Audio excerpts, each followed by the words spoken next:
And run. Kim-Lien Kendall, thanks for being on Fitness and Consciousness. Of course, anytime. How are you? I'm very well, thanks. How about you? I'm good. I'm good. I have a broken nose at the moment, but besides that, I'm good. Yeah, I was gonna ask. I saw your posts and stuff, but I think your face was kind of hidden, and it didn't. It doesn't Yeah, look like from here like that all you. the swelling has gone down. Luckily for me, I have one of those flat Asian noses, so you can't tell, but there's all of this right here is basically in pieces. Oh man. It's fine. I don't it doesn't seem to block my breathing and you can't see it, so I'm electing not to get surgery and just let it heal. So I'll probably still be off the mats for like 2, 3 more weeks. And then I got to wear one of those like basketball masks. hmm So we'll see how that goes. I just saw a video a few days ago. Josh Barnett fixing some guy's broken nose. Have you seen that with a pin? No, but I've seen people get adjusted. So it's really like, Yeah, this guy was like weightlifting. I don't know what Josh Barnett was doing there. If it was like if he was, I don't know why he was there. If he was doing some grappling thing but this guy was doing snatches, and somehow the bar hit his nose and broke his nose. oh my God. But Josh Barnett, who has probably seen quite a few broken noses in his day, had him lay down, and he stuck a pin up his nose. And the Yeah. guy's like, "Are you really doing that?" He's like, "Yeah." And like way up. And then he's like adjusting it, and he's like looking, and um, yeah, And they don't use, and like they had to adjust mine a little bit. So they stuck like the little, I don't know what it is, like a metal piece, but yeah, they go like way up in there, and he had to move it around a little bit just so that I could breathe out of that nostril. But there's no anesthetics, nothing. It's just like this is going up your nose, and we're moving it. So it's I have a bit of a face sensitivity, which is strange that I do jujitsu, but I don't like things touching my face. It's one of the reasons I don't wear makeup. So that was a bit much for me, but luckily that's all I have to do. yeah. Well, so it'll just like piece back, or it'll just fuse back together, and it'll be fine. It's gonna heal like it heals. Most likely, I'm assuming that there's gonna be a large formation of scar tissue, and that the pieces that aren't connected are just gonna be somehow embedded in the scar tissue. Who knows? But I was worried about any danger to my eye because I can only see out of this eye. I have amblyopia since birth, so the retina never developed on this side. So of course, anything surrounding this area, I'm a little concerned with. Hmm. But the ENT said it was fine, and the ER doc said it was fine, so should be good to go. How did it happen? Oh, I can actually send you a video. It was a freak accident. So it was after I went and competed in Masters Worlds. I didn't do so well, but that's another story. I came back. I had taken like a week off because it was like a whole bunch of intense training going into that tournament. So I was like, oh, I'm going to take a week off, just mental break, whatever. The first day that I returned back to rolling, I was just with a couple friends of mine, and I was coming up to take her back, and she was turning into me, and her skull basically just slammed right into my face. Um, and it happens. It's funny because in like the 4.5 years I've been doing this, nothing's ever happened to my head. And the last 6 months, I got a concussion and I have a broken nose. So I'm like, I hope this is the end of what happens to any of this. Yeah, concussions are scary. I've been reading Yeah, some about that them. was that was the worst injury I've ever had for sure. Because like you can't do anything, like I couldn't. If I turned my head too fast, I would get completely disoriented. So I think that was definitely my worst injury. That was a jujitsu thing, also. Yeah, and it was like again a freak accident. I was on my back. We were doing a situational training. I don't know how familiar you are with training, but basically someone is mounted on you, and your job is to escape. So I'm on my back. Another person's on top of me, and another pair of partners next to me who were rolling together. I guess one of the guys just tossed another guy off, and this guy just literally landed on my face, and my head hit the mat. Mhm. So, and it was funny because when that happened, I go, well, thank goodness I don't have a broken nose. And now I have a broken nose. So Um, all comes full circle. It's a it's a sport. I tell people this all the time. You really have to love it to do it because injury is inevitable, really. So, but that's also what I love about it is the people who do jiu-jitsu love it so much that they really don't care. They're like, oh, broken leg, it's fine. Getting back on the mats in a few weeks, whatever, whatever. So it's a thing. It's a whole entire culture, you know. Yeah, I started like jujitsu about 20 years ago, a little over 20 years ago. Oh, cool. And yeah, it's always like when you're practicing how to kill people, you're going to get injured. Yeah, And that's we can try to take care of our training partners, and then, right.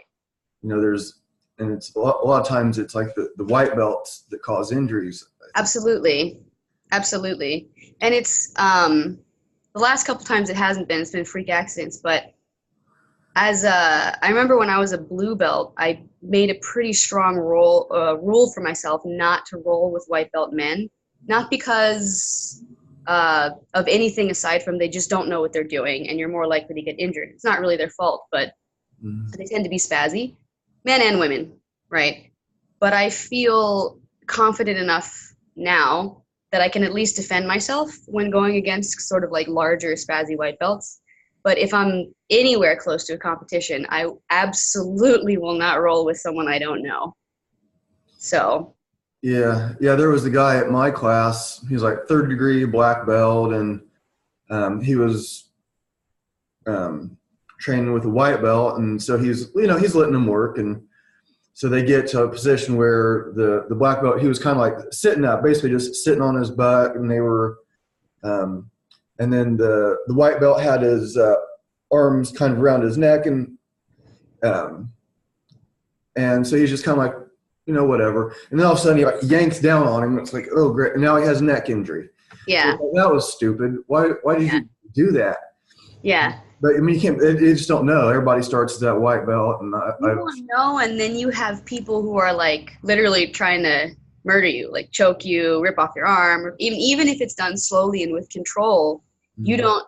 Having never experienced it, you're like, oh my god, I'm in so much danger, and definitely, I distinctly remember that feeling when I was a white belt. So I get it.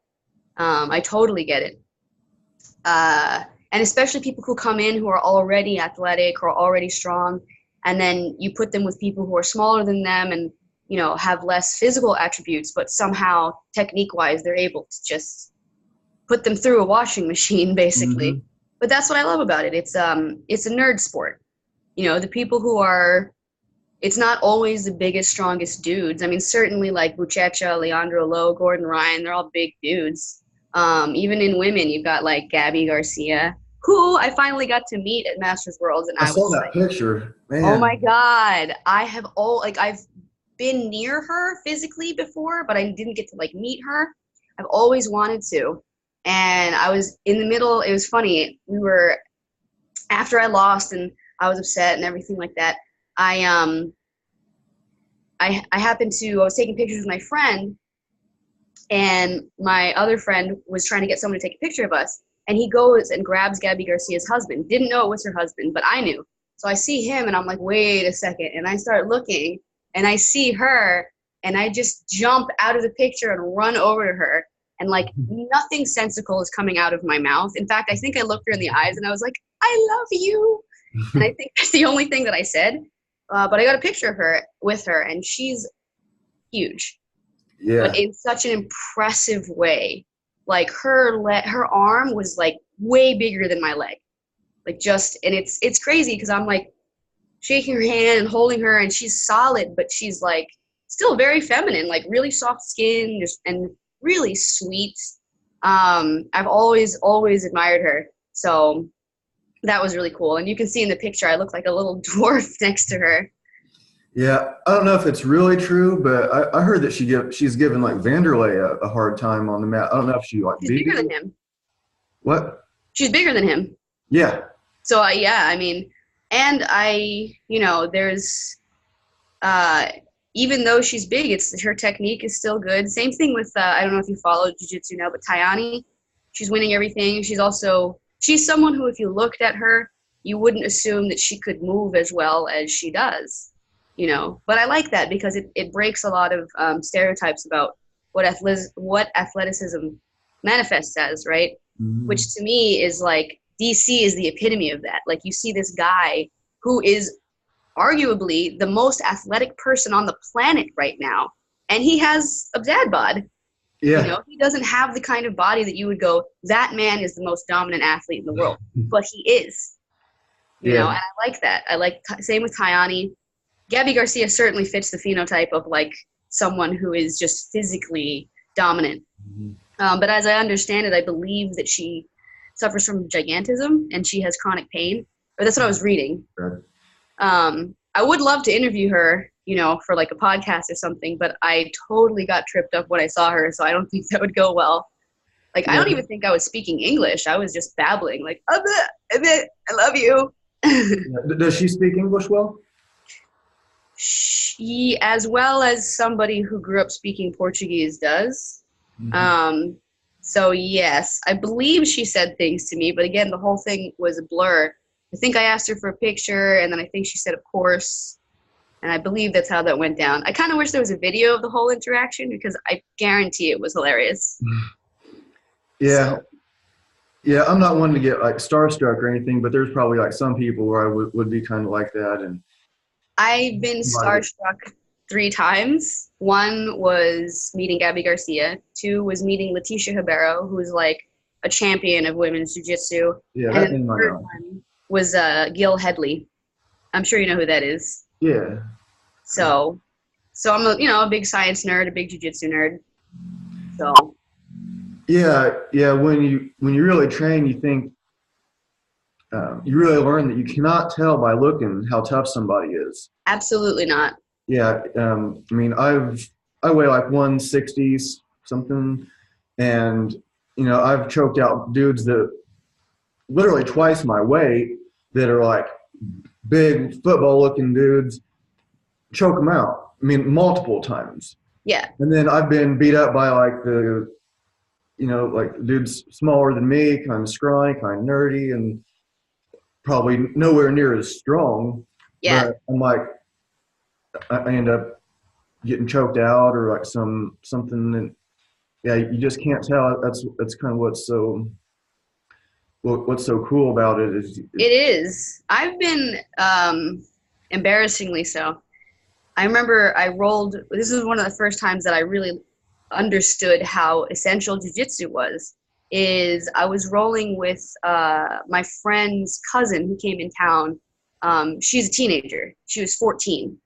And so I was like, oh, she's a kid. I'll take it easy on her. She wrapped me up like a bow tie. I was at her mercy entirely. I was like, all right, this shit works. It works. I just got beat up by a teenager. That's cool. So yeah, it's I absolutely love it. It's something that's taken over my life, whether it's in a positive or negative way. That's what it is now. Yeah, it teaches you a lot more Absolutely. than just how to kill people. Like being able to just Oh yeah. there's It's so to me it's when one of the reasons that I love yoga is that it's a reflection of your life, right? And there are things that in the moment during a yoga practice that you can find out about yourself that's a reflection of what's going on the outside.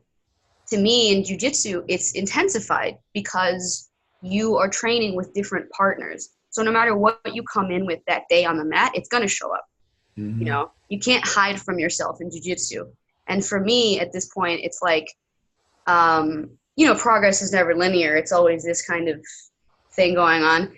And I think that a lot of what's going on in my life is constantly reflected in my game. Like I'll get stuck in the same position with different people. And I'm like, all right, something's going on. And then that'll happen for weeks. I'll have these plateaus. And then usually it's like a personal breakthrough in my life. And then my jiu-jitsu game changes. So it's very reflective for me, like kind of like microcosm, macrocosm kind of thing, which is what makes me really appreciate it. And not only that, the friends that you make in jiu-jitsu are so much closer, physically closer, right? Like you go with these people, you try to kill each other all week. And that just, you form such a strong bond that's so different than other kinds of friendships that I've had, because you have to remove the ego, really. Mm-hmm. Like, in order to, I've had friends who constantly kick my ass, and there's no hard feelings there. And I have friends who I constantly kick their ass, and there's no hard feelings. And sometimes the tables turn, and, it's super exciting. So, and even when I went to Masters, it was like, even though I didn't win, a couple of my friends did really well. One of my training partners won her whole division. She was in the same division as me. And it was so exciting just to see that, because I trained with her 4 or 5 times a week. And then to see her win was like, incredible, because it's the worldwide championship. So. Yeah, that's really awesome. Yeah, I train. It's kind of hard for me to get to regular classes now, but I teach a class a couple nights a week, and I don't present myself as like some great jiu-jitsu instructor. I've been doing it for a long time, and I really started teaching it like about a half hour after my first class. I became a jiu-jitsu teacher.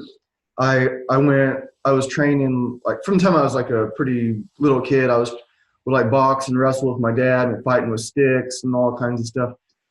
And then in high school, I was training with friends. I had friends that did like Jeet Kune Do, Okay. like Shaolin styles, just a bunch of different. I just happened to have a bunch of buddies that trained in martial arts, and so we'd spar and we would do different stuff. And I was learning. One of my buddies, he was doing. He was like Shaolin styles, so he knew like 30 some animal styles. All kinds of weapons, like the Jet Li, Jackie Chan kind of stuff. And then when I started training with him, I was like, okay, what style are we going to do? He goes, well, if you went to my class, you would be a tiger. So you would start off in tiger style, but I'm just going to learn you to fight. And it was basically like kickboxing. It was all just, there was no weird moves. It was basically kickboxing. And then my dad, he was like, this Hoist Gracie guy is winning these Ultimate Fighting Championships. You should learn jiu-jitsu. And so I found my jiu-jitsu teacher, and it was like traditional Japanese. He was actually invited here. He was from Korea. He was invited here in 1967 to move here and teach judo, because judo was getting more popular and they needed authentic teachers. So he was invited by like I think the Indiana Judo Association or something like that, or American Judo Association or something. But he was invited here, so he came here, and then it was like real traditional class, and it just blew my mind. So I drove straight from there to my buddy's house, and I'm showing like, check this out. I'm doing triangles and like all this stuff, and then within a pretty short amount of time of learning jiu-jitsu, I was able to like beat all these other guys that. It's like, here's how you do it. This is, but yeah, I was training like a female friend of mine, and for just about a year now. And so she's done a couple competitions and won, and kind of like smaller competitions. She does karate too. She's 2nd degree black belt in karate. And so sometimes her school, they're trying to get like more grappling stuff going. And another buddy of mine that I train is a 4th degree black belt in karate, and so he's doing more grappling when he's teaching karate. And sometimes those karate schools, they have more throws and stuff than what you would think. Some karate is for sure. I've even seen some Wing Chun schools that show some throws. They're different for sure. And it's the Wing Chun throws I've seen are kind of similar to some of the throws that I've seen in judo. I'm not a big fan of Aikido throws. I think a lot of the people end up throwing, like, I get the point, you turn the person's wrist and it kind of manipulates their entire body, but usually I don't think the option that most people would choose would be like, I'm just going to jump over and allow the person to toss me, I feel like there are other options prior to that happening. So, and I actually used to do Kung Fu for a while. Shaolin, I did, it wasn't wushu. I guess it was called like Northern Fist or something. And when I was in Tallahassee and when I was in college, I did it for like 4 years. pretty consistently, like trained like 3 hours a day. I was really into it. And then when I learned jiu-jitsu, I was like, oh, no one ever taught me how to fight. Because it's, to me, being a smaller woman, and I tell women this all the time for self-defense, I'm not going to stand up and fight. You know, if somebody's attacking me, I'm not going to box them because I'm smaller and I don't have a reach, right?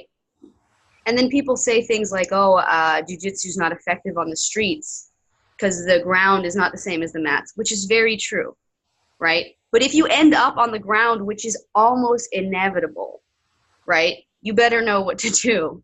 And if you're really good at takedowns, and I know people are like, oh, you're not going to pull guard outside. I totally get that.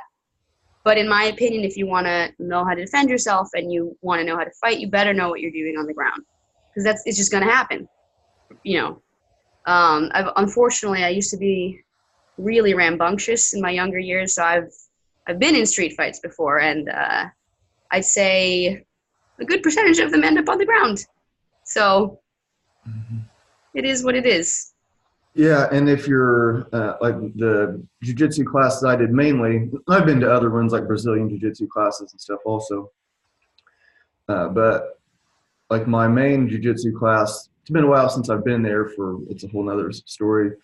But like we did a lot of throws. Some of the throws looked like Aikido throws, and some of the throws were more like what you'd see in judo. Mm-hmm. Because the way I see it, like judo came from jiu-jitsu, and so did Aikido. Yeah. So our school kind of looked like all of that sometimes.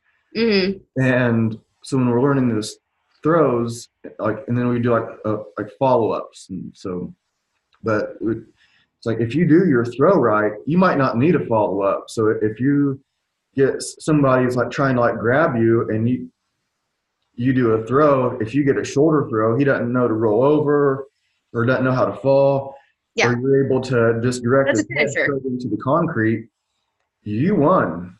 Absolutely. You might not wake up from that.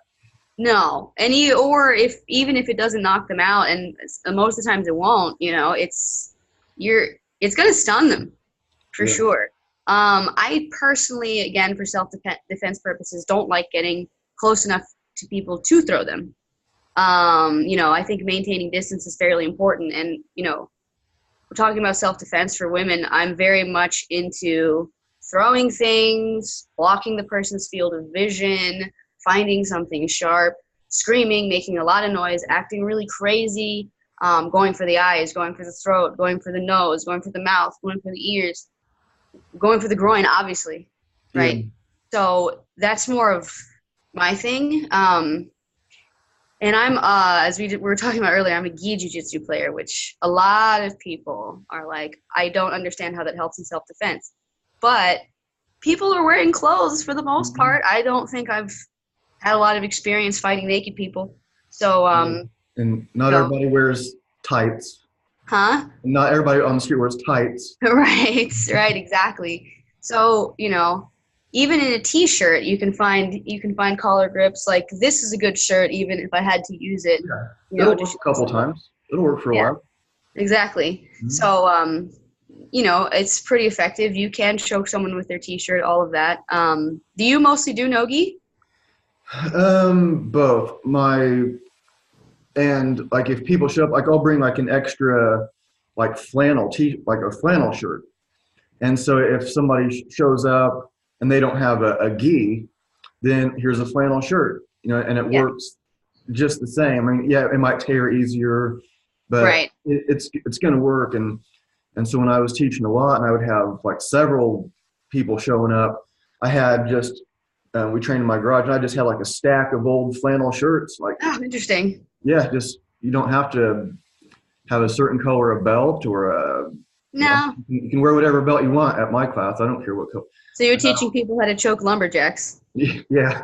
Cool. Yeah, just in case you get in a fight out in the woods. Yeah. If you ever come across a lumberjack, you. So why? I mean, besides obviously people are going to be wearing coats and people are going to be wearing shirts, and you can use these t-shirts. They're going to rip and they're not going to last. They're not a long-term. Oh no, not for sure not. It will work for that one time. Absolutely. But why do you prefer gi over no gi? It's for me, it's a preference thing. What it comes down to is that I compete in a sport, and the sport that I compete in is gi jiu-jitsu, and a sport has uniform and a sport has rules, and so I that's what I enjoy. I tried no-gi for a bit, and I'm definitely at the epicenter of no-gi champions, right? I train with Donaher, and I don't know if you watched the Pans over the weekend, but like Gordon Ryan just won double gold despite the fact that he has not done an IBJJF competition at black belt. So it's not even rules that he's necessarily familiar with, and he won every single match by submission. So, and his guys are winning a lot, and his systems are really great. He's a genius. So I, I'm at the place where if I wanted to learn no-gi, I could really be good at it. I tried it for a while, and I really like the gi. For me, there's nothing in the world more satisfying than a collar choke. Like if I can get someone in a super tight bow and arrow, get their collar across, grab their pants and just stretch them out completely and hear that, to me, that's the most satisfying thing in the world. Maybe I'm a psychopath. I don't know, but I love that, and you cannot replicate that in no-gi. The other thing is I really hate heel hooks. I hate them. I hate them. I hate them. I hate them. Yeah. Yeah, I'm not saying they're so effective, and I used to think so effective.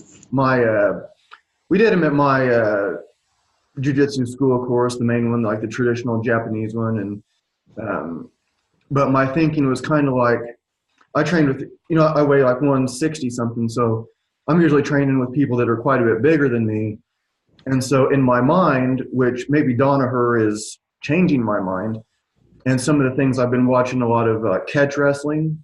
Yeah. If you're familiar with catch jitsu. Yep.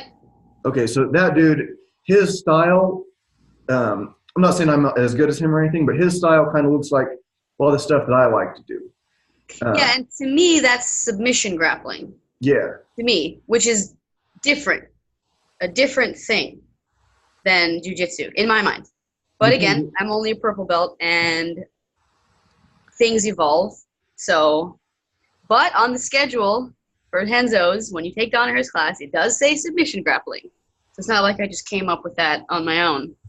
And I think part of the reason is that, and part of the reason I get frustrated is that it kind of takes passing out of the equation, right? So if I start standing and the person's on their butt, in my mind as a jiu-jitsu player, I'm trying to pass, and they're just waiting for me to step to try to pass so they can take my heel. And they do it like this. And then I get really mad. I'm like, yeah, I can't even pass your guard. You're just going to rip my heel off. That's great. So then you start to play real conservatively, and you're like, I'm not giving this person my foot. And it becomes a whole different thing where you're just constantly worried about the person attacking your feet. And I'm sure one day I'll get into it. Just for now, I'm like, nope, I'm sticking to gi jiu-jitsu, trying to win some medals here, and then we'll see what happens after that, Is part of the reason you see a difference too is because like with submission grappling, like to me, if like somebody comes in and they're like real aggressive and they're real powerful and they get the shoulder lock and they're just they're using power and strength and they get that shoulder lock, it's the same shoulder lock that nerd is doing that's not strong and powerful, and he's just real slick and has perfect leverage and everything is calm and using the guy's strength against him instead of overpowering. Is that why you say it's different too? Because like in the submission grappling, you might be more seen like that. No, you can still rip. Like I have lots of experience with bigger guys, and there are a couple good things that I specifically call big guy submissions, which is basically an Americana from anywhere or a Kimura from anywhere, and they just rip it. Mm-hmm. I mean, it could be from any position and just rip. So, and that's, I have to appreciate that. And I have to go, all right, don't put your arm there. Do not let this person get your arm in that position. So it's something that has to be respected, and I don't think that is different between no-gi or gi, So. Yeah, it's kind of subtle, and I guess it may be kind of hard to explain, but I get what you mean. I think I get what you mean by it is like whatever it's like a reality. Like, so one of the guys that that comes to my class that I teach, he's the 4th degree in karate, he's a good grappler. He's done Jeet Kune Do. He's done a bunch of different stuff. He's only like, I think he just turned 24, Ah, but jeez. he's not. I mean, he does CrossFit. He's doing like weightlifting. Yeah. He's not your typical 24-year-old, but he's like really strong. Outweighs me by a little bit. But sometimes he's like trying to like power through stuff. And yeah, I have a hell of a lot more time on the mat than he does. So I don't have to like play strength against strength. Yeah. But like, for instance, he was, like I would be like putting him in like some kind of neck crank or some kind of something. And he would like start grabbing my esophagus. And so I'm like, okay, now if this was a real situation, so I'm like, I didn't say anything for a while. That can be like a pretty dangerous thing. So I was like kind of weighing it out in my mind. Okay, I'm putting him in this neck crank. I'm basically trying to tear his entire head off, and all he's trying to do is rip this little part of my throat out. So should I say you're not allowed to do that, or should I not say anything? And I just need to get so good that when somebody tries to do that, I'm able to not let it be a thing. problem. Yeah. Yes, that's probably what a black belt would tell me. I'm assuming, right? Where it's like, because I've had experiences where I'm like, what if the person does this? Don't let them do that. Yeah. What if the person does this? Don't get in that position. Mm-hmm. What if the person does that? Well, make sure you're in a better position. Okay. Yeah. And I've had experiences as a woman, and any woman who does jiu-jitsu for any amount of time after a year will tell you that if there's quite a few men who you roll with and you beat them technically, right? And then they just come at you afterwards, which I understand. Like, I'm much smaller than them and didn't expect it, whatever. But the funniest one to me is when you get these people who are like, well, in real life, what would you do if I did this? And it's always something aggressive and crazy. And I'd be like, I'd fucking stab you is what I would do.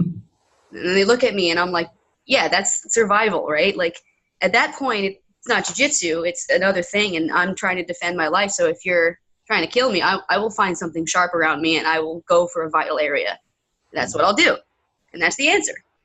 Yeah. So you'll crank up your intensity also. And it's not like the people say, oh, that's just like sport jiu-jitsu, or like the like UFC rules, like the guy doesn't know that if you kick somebody in the groin, that's really that you're probably going to win.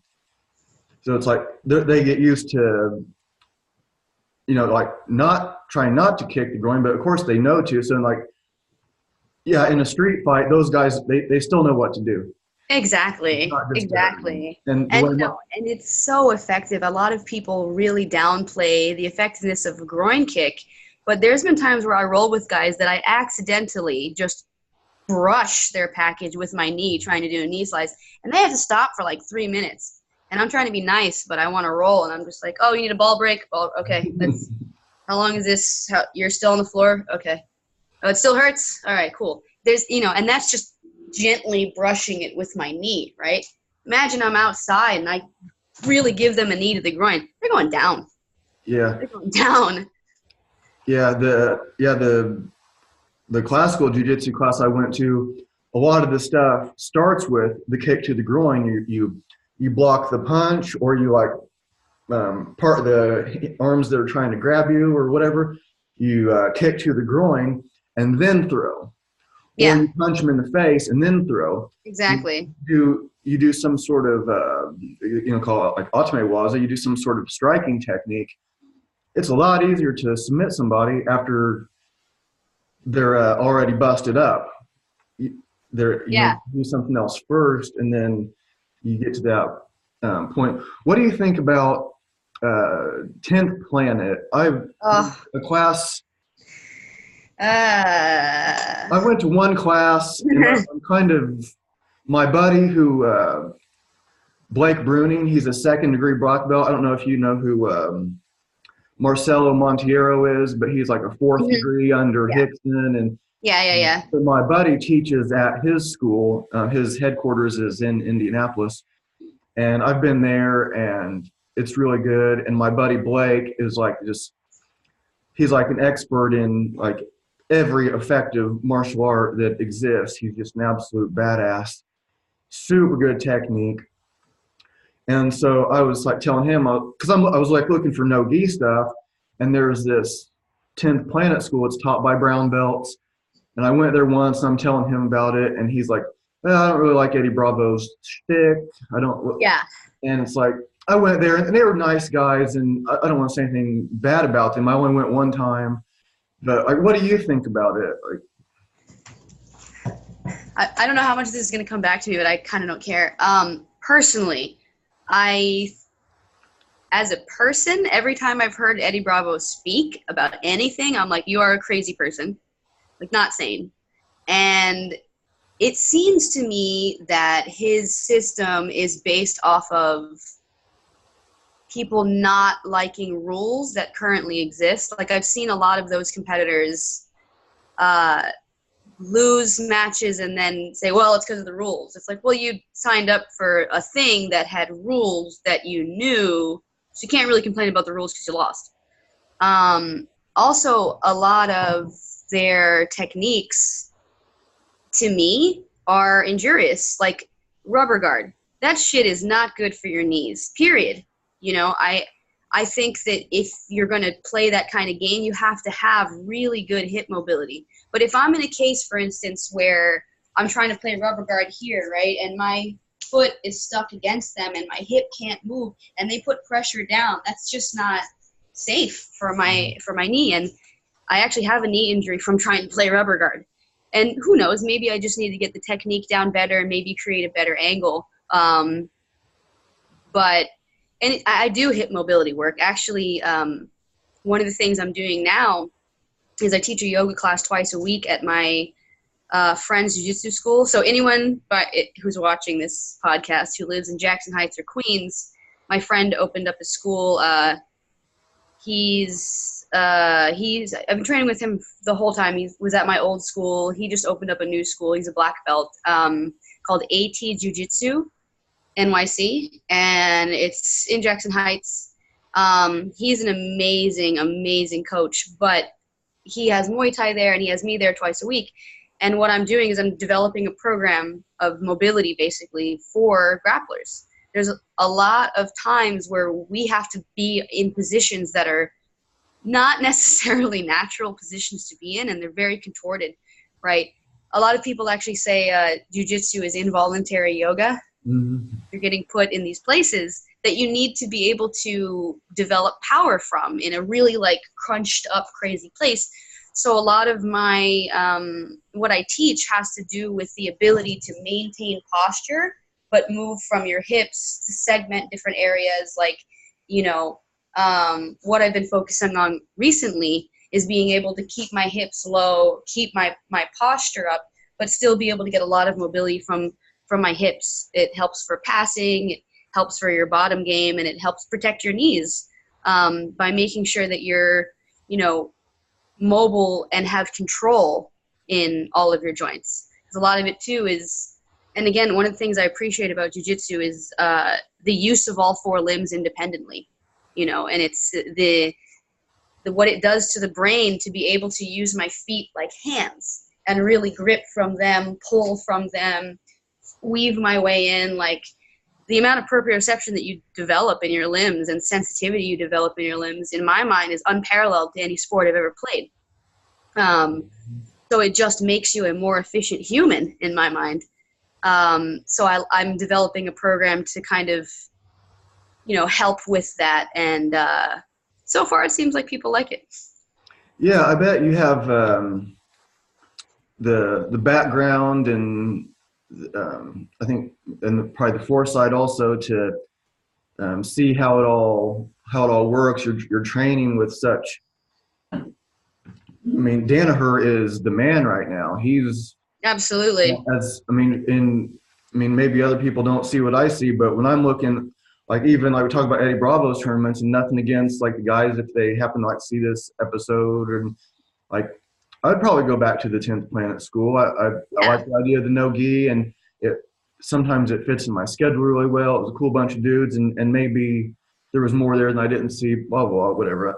And it all depends on the school, right? Like just because it's part of a bigger franchise doesn't mean that individually the school can't have its own identity. And it's certainly the identity of the school is the people that train there. So if you're comfortable with those people, then that's the place to be. Yeah, I'm kind of like looking for something else, but yeah, what I was saying is like with everything that you know, like that you're training with, like and Danaher's guys, they win Eddie Bravo's tournaments. Yeah, they win everything. Like I am training with monsters, and the women who train there are monsters. Yeah, they're like really, really good. I'm really happy there. Yeah, so that it's such a different level. Hearing Danaher speak, I guess I learned about him watching him on the Joe Rogan podcast, and just like breaking it down. Like, why would you even want to take somebody down? And yeah, he just I like taking people down because I enjoy it. Yeah, but he's like talking about like then you take away their power. You're taking there's a lot less you have, being able to like control somebody. There's a lot less likely that something weird's going to happen. Because if you start, it's unlikely that if I got in a fight with Conor McGregor that I would knock him out. No. But I have, it's very, very unlikely, but I have a chance. I have that puncher's chance. Right. Conor McGregor is probably a really bad example. That's my example. But just say a professional boxer, the guy that's like the guy with 20 fights or something. And I've done some boxing. I'm not a professional boxer, but I have that puncher's chance. So I could do something weird, set it up with a kick. He's not used to kicks. I have that puncher's chance. But against a grappler, if the grappler is just better than me, it's not happening. You're not like you don't beat somebody that's better than you at grappling, or then you're like there's like some people that are like really close and might go back and forth.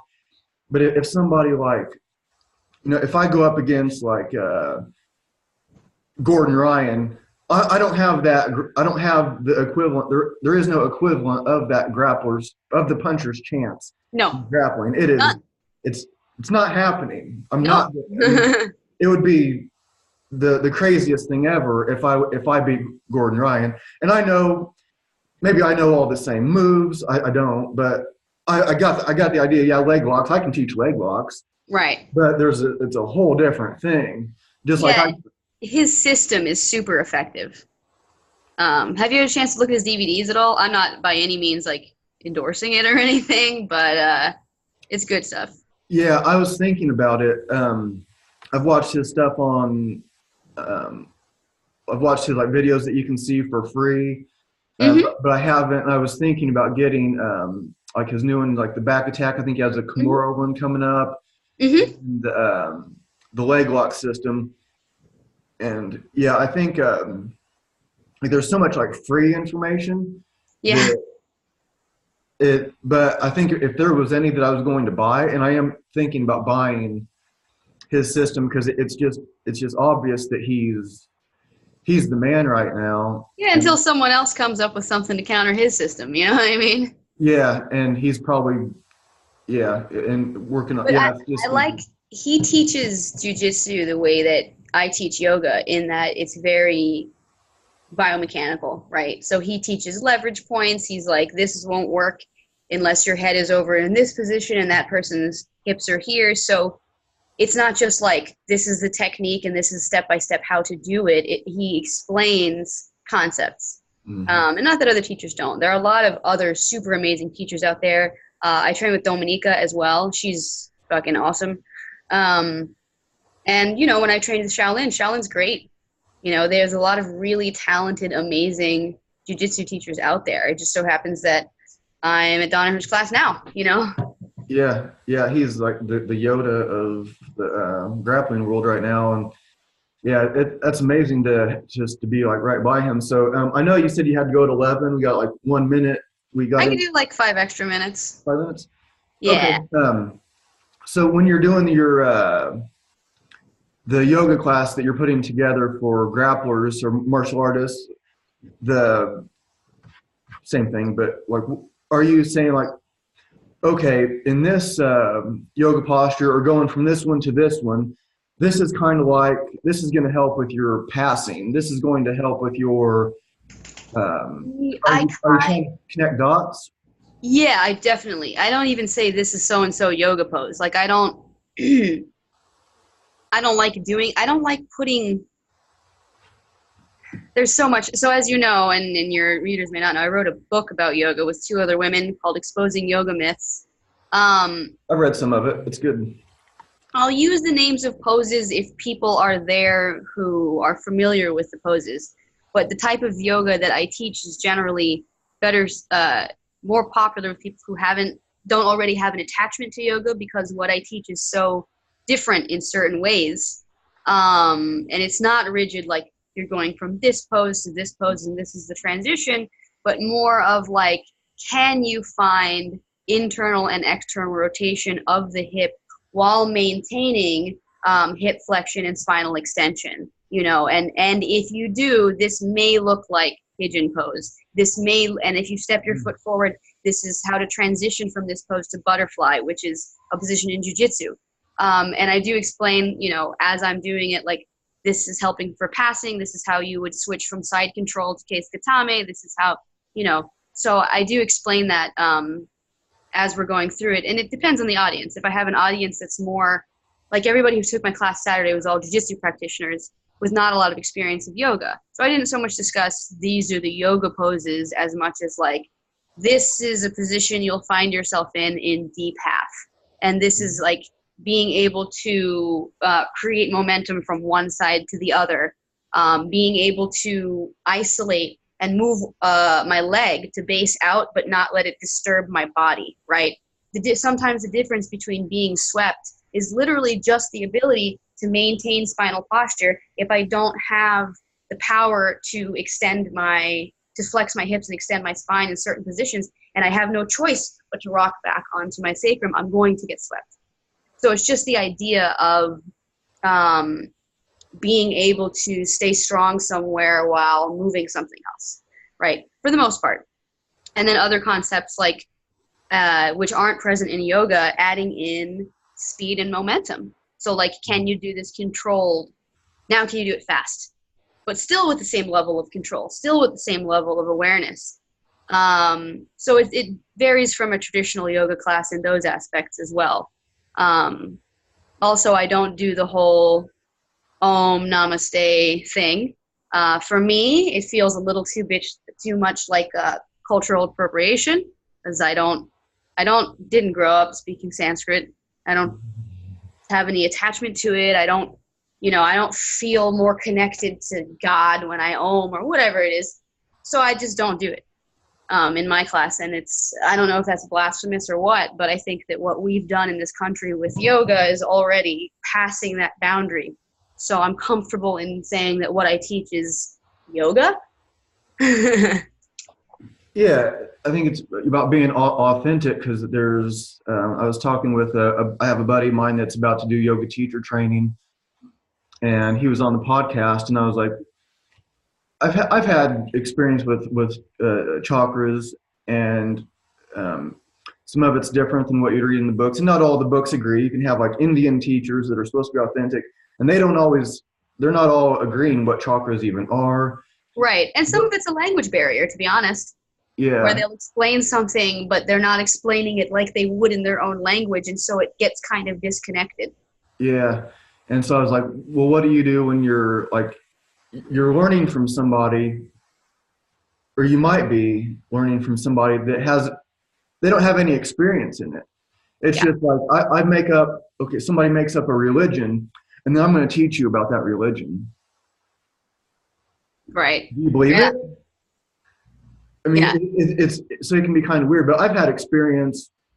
I've had esoteric experiences and with that stuff. So, but yeah, it gets into but it sounds like you're doing, I'd be really interested to see what you're doing. How are you thinking of doing something online too? Do you have a YouTube channel, or are you going to teach? I'm headed towards that direction, but yes, I'm thinking about doing courses online. I've come up with things. I used to work with golfers, so I came up with like yoga for golf and that I've done with clients abroad.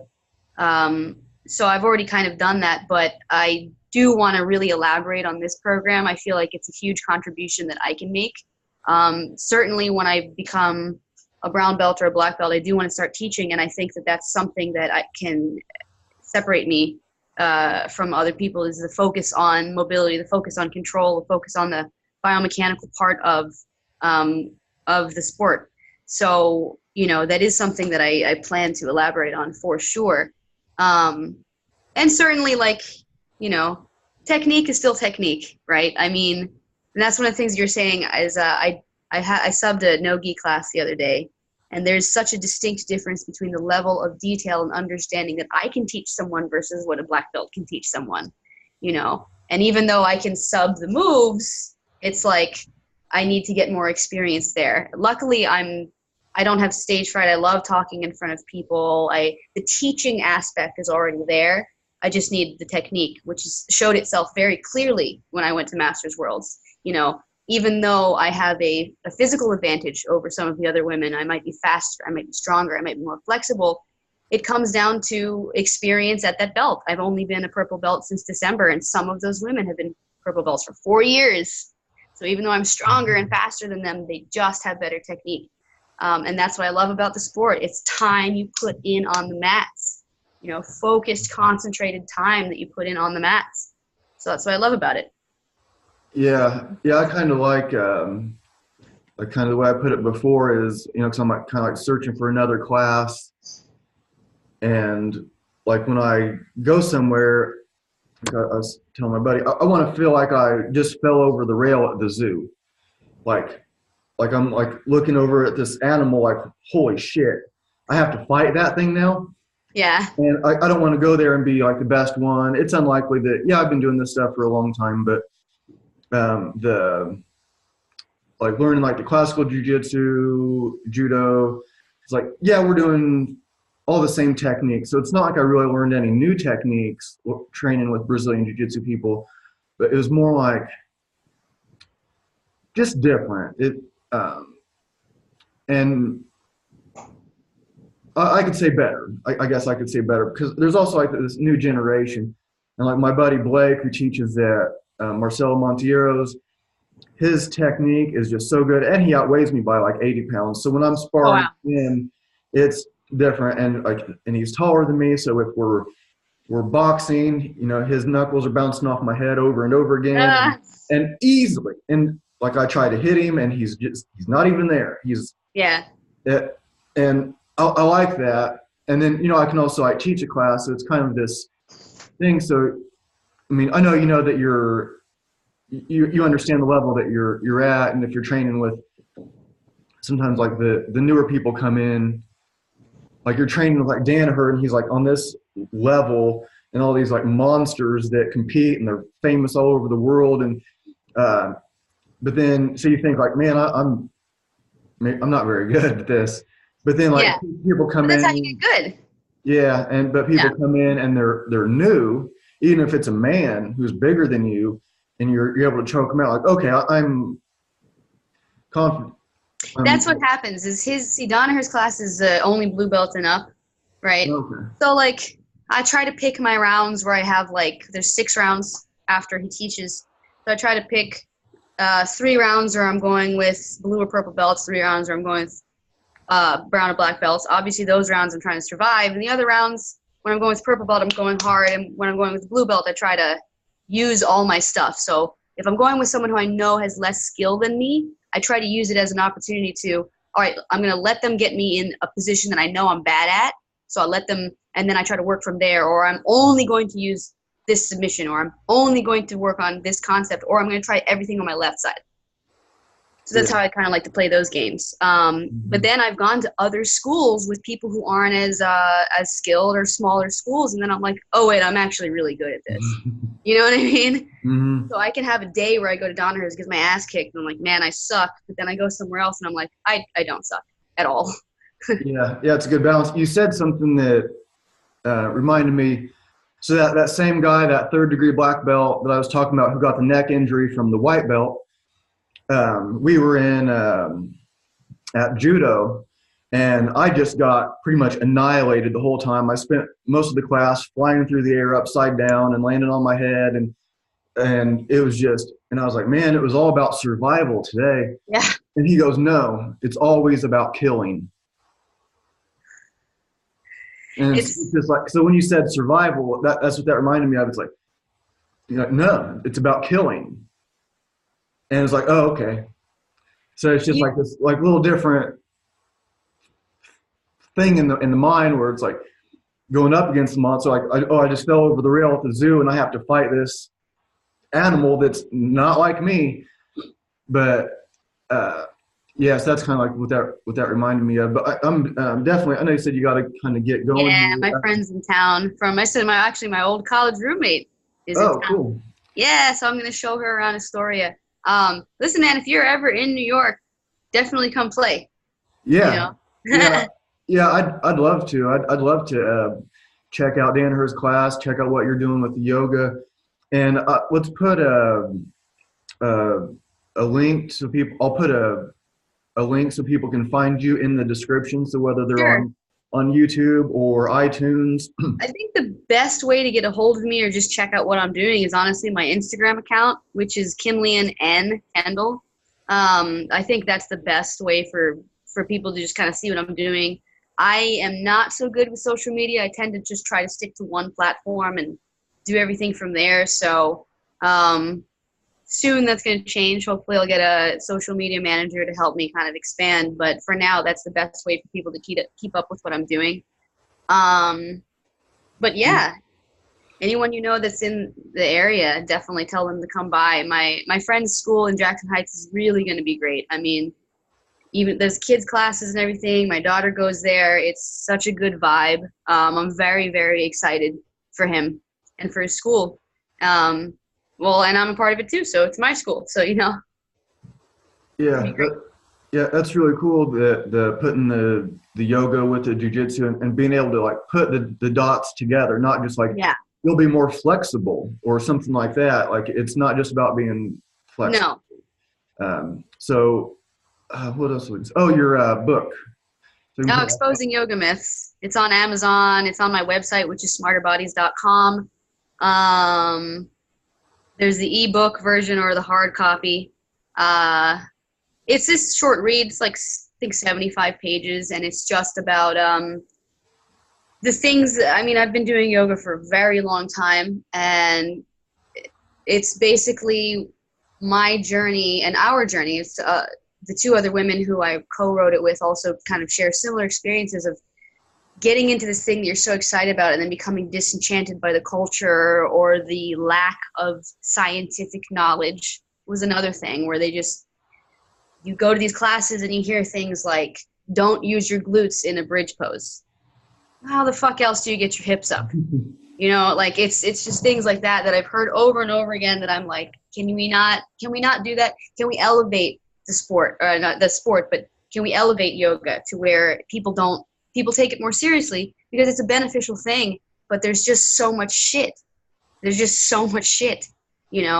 like, oh, I have to be a vegetarian. No, you don't.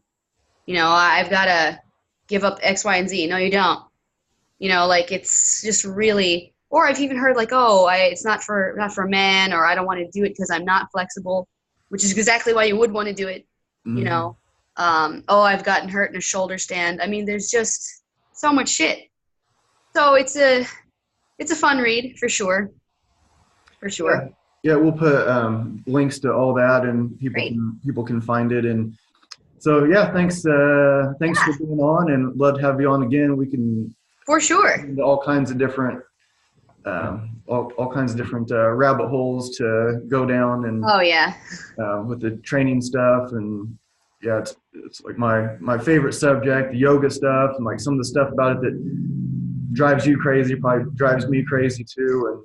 And so love to have you on again. So is there anything else you want to leave everyone with?